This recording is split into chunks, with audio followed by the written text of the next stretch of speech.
nagpapili na po si Ginoong Jesus Christ. Ang sabi ka pa doon. Nagpapang ka sa pamilya. Silutan ka ngayon sa piling at tukay sa Ginoong Jesus Christ. Ikaw laway. Nasa pinatandaan ka rin. Kung ato na may tukay, maminaw. Kung ang Ginoong Jesus Christ, pinagahan magbuwan-buwan. Isinagahan at pagkaipunalan. Nagpilit-pilit kayo na kasama. Pili na lang na makita sa Ginoon. Ayaw na ginawa na.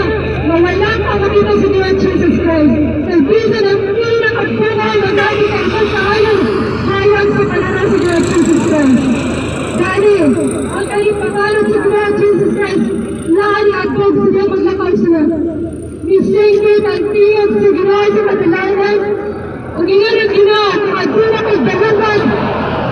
Ang Ginoon ko sa Ginoong Jesus Christ. Kami seryoso na nagpatiparan po sila. At kung wala mo kami, kung wala mo importansya sa Ginoong inyong mga kalag, wala kami akot niliyakaran. Wala na naging pangalit sa inyo. Kaya ang simbahan sa Ginoong, hindi pa naghanap mo yung kapalanan.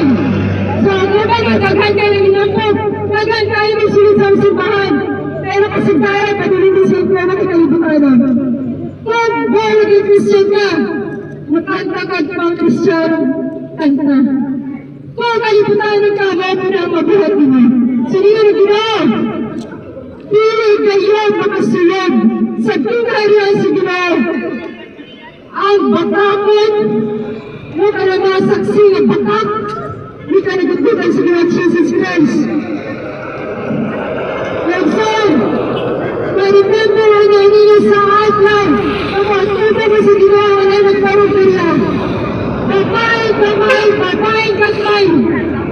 Ma-remember ninyo, na kami bisugo mismo sa Ginoong Jesus Christ, Yeshua HaMashiach. Ang mga ison, huwag ito na ano, taghantay, wala ka rin. Grabe rin kawaday nato, grabe problema nato. Kung kayo dispensyado pa sa Ginoong Jesus Christ. Dispensyado pa sa Ginoong Jesus Christ. Kung mas nilamang pang ikot pa nato sa kalibutan, kahit sa Ginoo na nagbuhat sa kalibutan, mas gratong ikot pa ang mga binuhat sa tao. Mas grabe ang ating devotion pag-aling sa mga riputo, kahit sa Ginoo na nagpuyo sa kalalitan. Dahil grabe na itong pangayo na sa ating kailangan pinahangat mga yoga sa Ginoo. Grabe na itong lahat. Naglakaw pa na nagbuhat para ng ihatag ng pinahangat. Okay, ang mga tao magdudura sila nasumulan na ba sa pulo sa Ginoo tungkol sa kadaghan kaay nga magsangyaw. Pero dili tanan magsangyaw gigiyahan gid si Ginoo Jesus Christ. Holy Spirit, Yeshua HaMashiach. Ug na ako na kay gibati sa lawas no. Na kay gibati sa lawas karon nagkahog sa pangalan ni Lord Jesus Christ. Sobra pa sa medical. Sobra pa na sa Flanax. Ilayhan lang yung may makaugaliw nagmutuo ka. Maayon ka sa Ginoong Jesus Christ, maayo ka. Pinakamutagan sa magdali-dali og dagan tayo sa pharmacy kundi musali ka sa Ginoo. Although magamit ang Ginoo mga doktor, tambal pero mas maayo din na musalig sa Ginoo. Bisan pa mo ng doktor sa imo, unong na lang kakapuan. Pero kung ang Ginoo Jesus Christ nakakita sa iyong kasing-kasing na nagpaubos, ikapot ka sa Ginoo ayuhon pwede lugwayan ang imong kinabuhi. Una-una na itong mga igsoon nga diri sa kalibutan limitado ra kaayo ang atong nahipawal. So dili ka magmahalaman ug makig-away batok sa Ginoo kay wala gay makadaog nga tao nga makig-away sa Ginoo. Ug ako magtula-tula ang tao sa sala. Ngayon ka, tanan man nakasala. Ikaw ba diyan nga nagsangyo wala kang makasala? So tanan makasala nga igsoon pero ang gahumog kugma sa Ginoo kung bago sa tao. Mao na niyang purgatorio nga igsoon, ipapili na ka asa ka padulong. Sa miliyon mo tama ba o mali? No, kung nakabalo na ka sa tama, kung nakabalo na ka sa mali usahay, nakabalo na ka sa tama, pero buhaton niya ako ng mali. Nakabalo na ka mali, no? Buhaton niya ako na ito. Kung gusto mo panalaginan sa Ginoong Jesus Christ, kaya ang panalangin, dili yun ikatandi sa kakugi sa tao. Kung gusto gini ninyo, kaya ang ginudig yun na siya, dili gid na pasagda ng mga nagsalig niya. Bisan pag naghingalo na kada, bisan gani ang patay sa morgue, napuhi. Napuhi pa ang karon. So kaya kahit buhaton si Ginoong Jesus Christ ang tanan. Hindi ko na Ginoong Jesus Christ, ihigog pa kaayo mo niya.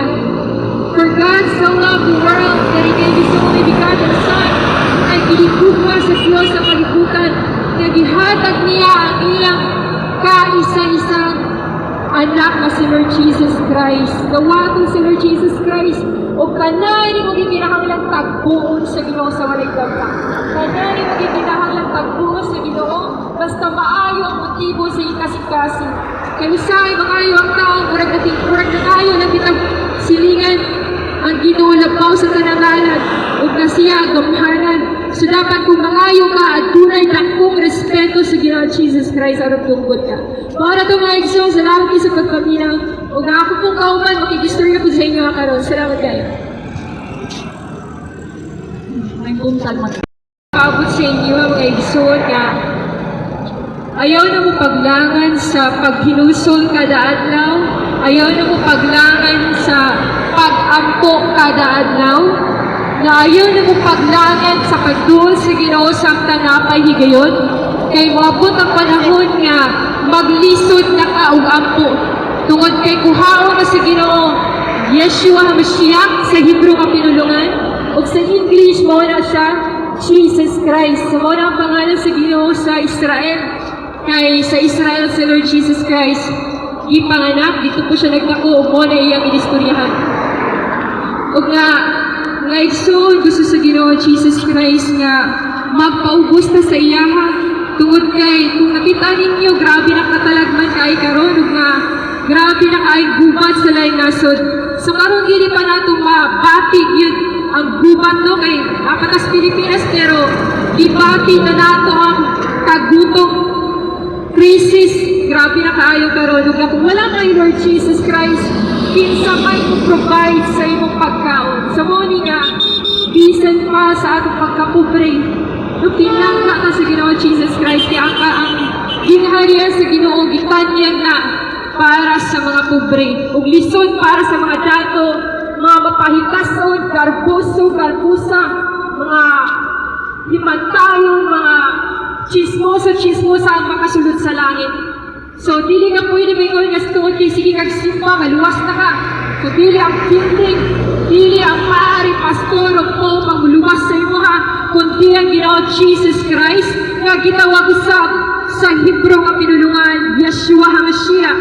O nga, dili na siya magturay sa daghan kayo naginuan. Sa una po man na, pero abi ninyo mga igsoon, ang adlaw sa ato usa lamang ni kagamay nga segundo sa Ginoo Jesus Christ. Talira kaayo. Grabe kaayo kapaspas ang adlaw. Grabe kay kapaspas ang oras. Gani, wala na siya dili 24 hours. Wala na siya 18. So daghan kayo magsasanyaw no, pero kung tanawin ninyo gitaw, dili yun tanan na higugmas sa kalag. So kami wag minangayo sa inyong mga bisan sa tungod kay maglagok ang Ginoo sa taong sige hatag-hatag og sobre o humanog sangyaw. So wala mga igsoon nga giawag na mo nga mutuon sa Ginoo Jesus Christ sa dihang naapay panahon. Ug nga ang atong garbo bisan pa magpagarbutan niya sa atubangan sa Ginoo o sa mga alagad sa Ginoo. Kung mamatay ra di ay kag mubalik sa yuta. Tangtangon ang gininhawa, tangtangon ang kusog, wala kay mabuhat. Wala nga si Lord Jesus Christ, idol sa inyong kasing-kasing, nanuktok sa inyong kasing-kasing karon, nanul sa inyo haron nga gusto ba mo nga makigsalo sa iyaha o gusto ba rin padayon sa Lord Jesus Christ? Also known in Hebrew, Yeshua HaMashiach. So, dili kaya ang pagpakabalaan, dili po rin kayo nagsangyaw mo na rin, wala naman ako na, perfect. Pero ako din perfect. Because in Jesus Christ, ito ako perfect.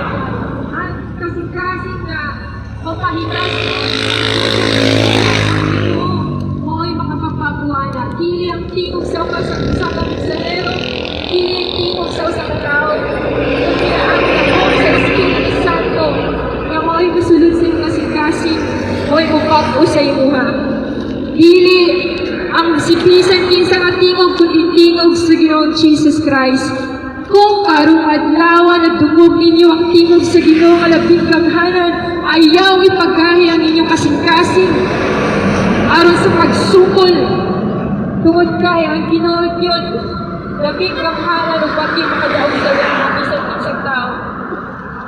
Kaya di karon makita ka basta nagtindog, nubuhi ka na gininhawa. O mali na ka makita. Daghan na kung pinudulog na nangyayari ng taas ni tao. Bastog kaayo, grabe exercise, nagdagan makita nito. May bawal na ng nimo, nawala na. So ang kusog, wala sa pag-gym, wala sa pagkaon, kundi nasa kahong sa Ginoong Jesus Christ, Yeshua HaMashiach. Ug nga, ngayson, musinggit ang Ginoo gikan sa kalangitan, ug nga nag-auhag sa ato nga moduol na sa iya si Satanas. Mas grabe pa siya.